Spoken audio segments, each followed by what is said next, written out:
जब एक व्यक्ति की शादी होती है तो शादी से पहले वह ढेर सारे सपने देखता है कि जो हमारी होने वाली पत्नी हो, जो हमारी होने वाली दुल्हनिया हो, देखने में बेहद खूबसूरत हो, अच्छी हो। शादी ब्याह करके जब हमारे घर आए, हमारे परिवार में आए, तो हम उसके साथ कुछ इस तरह से संबंध बनाए, ऐसे सुहागरात मनाए ताकि वह यादगार रहे, हमारी पत्नी हमारे साथ हमेशा खुश रहे। यही सब सोचकर जो व्यक्ति रहता है वह लड़की से शादी करता है। शादी करके वह दुल्हन बना के अपने घर ले जाता है। धीरे धीरे शाम होती है, दुल्हन के रूम को बहुत अच्छी तरह से सजाया भी जाता है। अब जैसे रात होती है तो जो दूल्हा रहता है वह अपनी पत्नी के पास जाता है और ये दोनों एक दूसरे से ढेर सारी बातें करते हैं, एक दूसरे के साथ संबंध बनाते हैं, सुहागरात मनाते हैं। अब जैसे ही सुबह होता है, दूल्हे से लोग मिलने के लिए आते हैं। लोगों के बीच में एक ऐसी सच्चाई निकल कर आती है दोस्तों, जब आप लोग पूरी कहानी, पूरी वीडियो देखेंगे तो एक बार सोच में पड़ जाएंगे। आप लोग यही सोचेंगे कि क्या भला कोई सुहागरात मनाते समय तो किसी की कैसे मौत हो सकती है। तो दोस्तों, आप लोग इस घटना को जानने के लिए वीडियो को पूरा देखिए। हेलो दोस्तों, क्राइम हर कदम में आप लोगों का स्वागत करते हूँ। उम्मीद करते हूँ आप सब अच्छे होंगे। फ्रेंड, आज की जो घटना है यह उत्तर प्रदेश जौनपुर जिले की है। यहीं पर एक परिवार रहता है, सगरू राम का परिवार। जो सगरू राम रहते हैं वह अपने परिवार के साथ बेहद खुशहाल जिंदगी जी रहे थे। जो वो सगरू राम रहते हैं वह मेहनत मजदूरी करते थे, खेती किसानी करते थे और अपने परिवार के साथ रहते थे। अब उनकी पत्नी जो रहती है वह भी अपने पति के साथ रहती है। धीरे धीरे सगरू राम की शादी के लगभग 10 से 15 साल हो जाते हैं और सगरू राम की जो पत्नी रहती है उसको कोई बच्चा नहीं होता है। दोनों पति पत्नी बेहद परेशान हो जाते हैं। वह मंदिर जाते, मस्जिद जाते, दुआएं मांगते कि भगवान हमें भी कोई बच्चा दे दो, लेकिन उनको बच्चा नहीं होता है। तो जो सगरू राम रहते वह बेहद परेशान अपनी पत्नी को लेकर हॉस्पिटल जाते, चेकअप करवाते, इलाज करवाते हैं, फिर भी पत्नी को कोई बच्चा नहीं होता है। अब दोनों पति पत्नी ठान लेते हैं कि हम दोनों अपनी जिंदगी ऐसे ही काटेंगे, अब भगवान हमें बच्चा नहीं देगा, फिर भी हम दोनों अपनी जिंदगी में बेहद खुश हैं। अब धीरे धीरे जो सगरू राम रहते हैं उनकी 75 साल की उम्र हो जाती है और पत्नी को कोई बच्चा नहीं होता है, धीरे धीरे बूढ़े हो चुके थे। इधर जैसे ही 74 साल के होते हैं और उनकी पत्नी की बड़ी बीमारी के कारण मौत हो जाती है। अब पत्नी के जाने के बाद सगरू राम की बहुत हालत खराब हो जाती है कि जो हमारी पत्नी है हमें छोड़कर चली गई, हम किसके सहारे रहें। उसे से हमारा जो हो, चाहे दिन हो चाहे रात हो, कोई विपत हो, हम उसके साथ आसानी से यानी खुशी मन से काट लेते थे। लेकिन जो हमारी पत्नी हमें छोड़कर चली गई, हम किसके सहारे रहें, कैसे रहेंगे। ना कोई बोलने वाला है, ना चलने वाला है, ना खाना पीना बनाने वाला है। अब जो सगरू राम रहते वह बेहद परेशान हो जाते हैं। अब जब भी सुबह खेत में चले जाते, काम करते समय कभी दोपहर हो जाता, वह घर पहुंचते तो कभी कभी खाना बनाते थे, कभी नहीं बनाते थे। ये सब चीजें देखकर अब सगरू राम बेहद परेशान, हम क्या करें। अब पूरी रात नींद नहीं आती थी कभी कभी अपनी पत्नी की याद में। अब सगरू राम करे तो करे क्या। तभी जो सगरू राम रहते हैं वह ठान लेते हैं कि हम दूसरी शादी करेंगे। हम अपनी पहली पत्नी को भूल नहीं पाए हैं और हम उसके सहारे कब तक रहेंगे। उसके बिना मुझे नींद नहीं आती है, उसके बिना चैन नहीं है, हम क्या करें।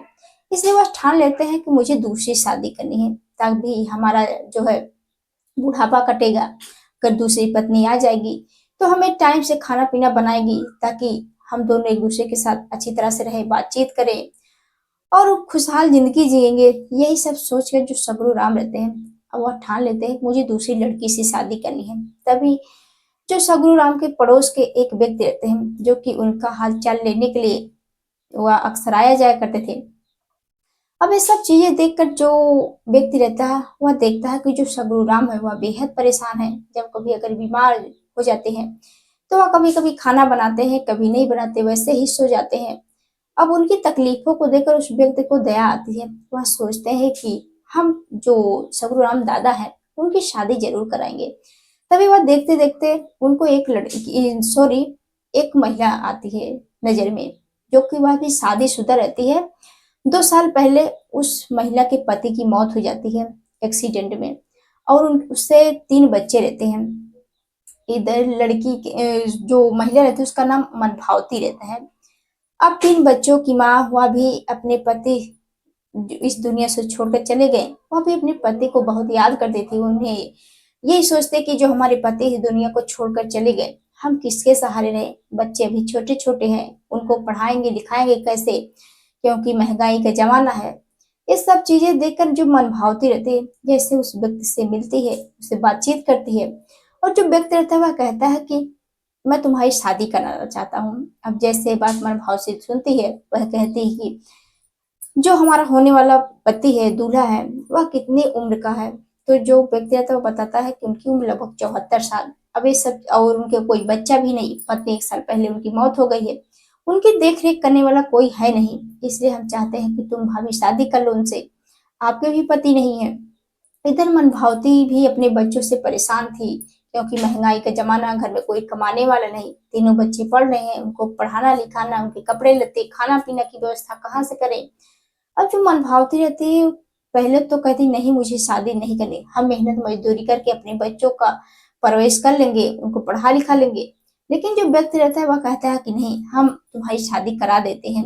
और जो संगरू दादा है, बहुत अच्छे इंसान है, उनके पास ढेर सारे पैसे हैं, प्रॉपर्टी है, तुम्हारी जिंदगी आराम से कट जाएगी, बच्चों की भी जिंदगी बन जाएगी, भविष्य बन जाएगी। अब ये सब बातें जैसे व्यक्ति कहता है, अब मन भावती के मन में भी लालच, जो है लालच आ जाता है कि अगर हम उनसे शादी कर लेंगे तो हमारी जिंदगी भी अच्छी तरह से कट जाएगी, बच्चों की भविष्य भी बन जाएगा, पैसे कौड़ी की कोई दिक्कत नहीं रहेगा, और जो सगरू राम है वह भी कमाते हैं, और हमारी जिंदगी आसानी तरीके से कट जाएगी। अब यही सोच कर जो मन भावती रहती वह शादी से जो है हामी भरती है, वह कहती है कि मैं शादी करने के लिए तैयार हूँ। तभी आ जाता है सन 2025 सितंबर महीने की यह घटना है दोस्तों। और जो मन भावती है वह कहती है कि हम शादी करने के लिए तैयार हैं। अब ये दोनों पहले कोर्ट मैरिज करते हैं, कोर्ट मैरिज जाकर अब इधर जो मन भावती रहती है वह कहती है कि चलो हम लोग मंदिर में भी शादी कर लेते हैं। अब इधर सगुरु राम के जो गांव के लोग रहते हैं, कुछ लोग जाते हैं, और जो व्यक्ति रहता है वह भी जाता है। इधर मनभावती के जो बच्चे रहते हैं, मनभावती भी अपने परिवार के साथ जाती है। अब दोनों को मंदिर में शादी करा जाता है, उसको वीडियो भी बनता है, जो कि सोशल मीडिया पे बहुत तेजी से वायरल हो रहा है। अब शादी होती है, दोनों पति पत्नी एक दूसरे से बेहद खुश भी थे। अब शादी करके जो मनभावती रहते हैं, जैसे अपने ससुराल अपने पति सगरू राम के घर पहुंचते हैं, तो जो सगरू राम रहते वह तो बेहद जो खुश रहते हैं, उनका बड़ा सा मकान भी है, खेती बाड़ी है। अब इधर मनभावती भी कहती है ठीक है, चलो जो हो गया हो गया, अब हमारी जिंदगी अच्छी तरह से कटेगी। अब वो शादी करके जैसे घर पहुंचती है, तो जो घर परिवार के लोग रहते वह भी खुश, जो संगरू राम रहते वह भी खुश रहते, बच्चे भी, इधर जो मनभावती रहती वह भी खुश हो जाती है। अब धीरे धीरे शाम होता है और धीरे धीरे रात होने लगती है, तो जो सगरू राम है तो अपनी पत्नी के पास जाते हैं सुहाग रात मनाने के लिए। अब जैसे सुहाग रात एक दूसरे से पहले बातचीत करते हैं, बातचीत करते करते अब जैसे ही सुबह होता है, सुबह होने के बाद अब जैसे ही सगरू राम से लोग मिलने के लिए आते हैं, तो देखते हैं कि सगरू राम की मौत हो गई है। अब ये सब चीजें जैसे ही गांव के लोग सुनते हैं, गांव में हड़कंप मच जाता है, लोगों की पैरों तले जमीन खिसक जाती है कि अभी सगरू राम सही सलामत थे, कल शादी करके आए, आज रात के समय उन्हें क्या हो गया। अब तुरंत नजदीकी पुलिस थाने फोन कर बता देते हैं कि साहब ऐसी ऐसी बात है, जिनकी उम्र लगभग 75 साल है, उनकी मौत हो गई है। अब जैसे बात पुलिस वाले सुनते हैं, वह घटनास्थल पर पहुंचते हैं, देखते हैं कि सच में सगरू राम की मौत हो गई है। अब जो पुलिस वाले रहते हैं वह कहते हैं और महिला से पूछताछ करते हैं, जो मन भावती रहती है, तो वह बताते हैं कि साहब मुझे नहीं मालूम कि हमारे पति को क्या हो गया, वह रोने धोने लगती है।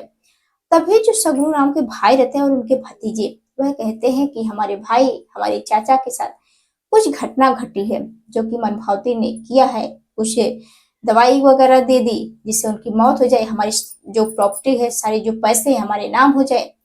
इसलिए वो दोनों कहते हैं कि हमारे भाई की, सगरू राम की पोस्टमार्टम होनी चाहिए। अब जो पुलिस वाले रहते हैं वह कहते हैं ठीक है। इधर सगरू राम की जो लाश रहती है वह पोस्टमार्टम के लिए चली जाती है।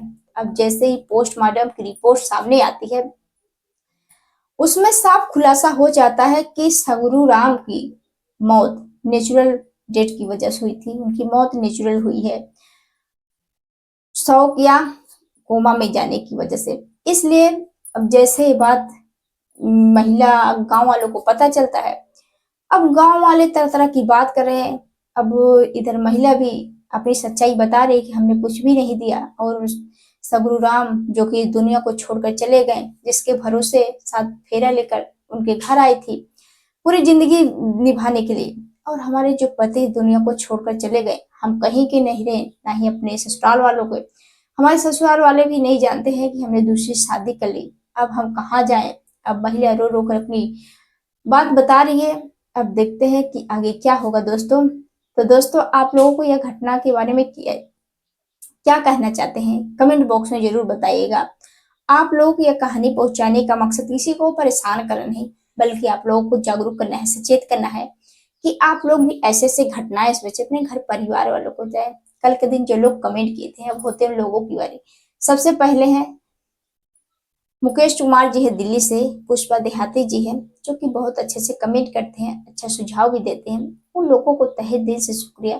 तो दोस्तों, आप लोग सबसे पहले जो है कहना चाहते हैं कि हमारा जो परिवार है, आज हमारा जो सब्सक्राइबर है 100 पूरे कंप्लीट हो गया है, हमारे परिवार 100 लोग हो गए हैं। आप लोग ज्यादा प्यार और सपोर्ट बनाएं ताकि जो हमारा परिवार आगे बढ़ सके, ढेर सारा परिवार हो सके। बस आप लोगों से यही उम्मीद करते हैं कि आप लोग ढेर सारा प्यार दें और हमारी वीडियो को ज्यादा देखें और शेयर करें दोस्तों यारों को। तो दोस्तों, मिलते हैं नेक्स्ट वीडियो में, तब तक के लिए जय हिंद, जय भारत।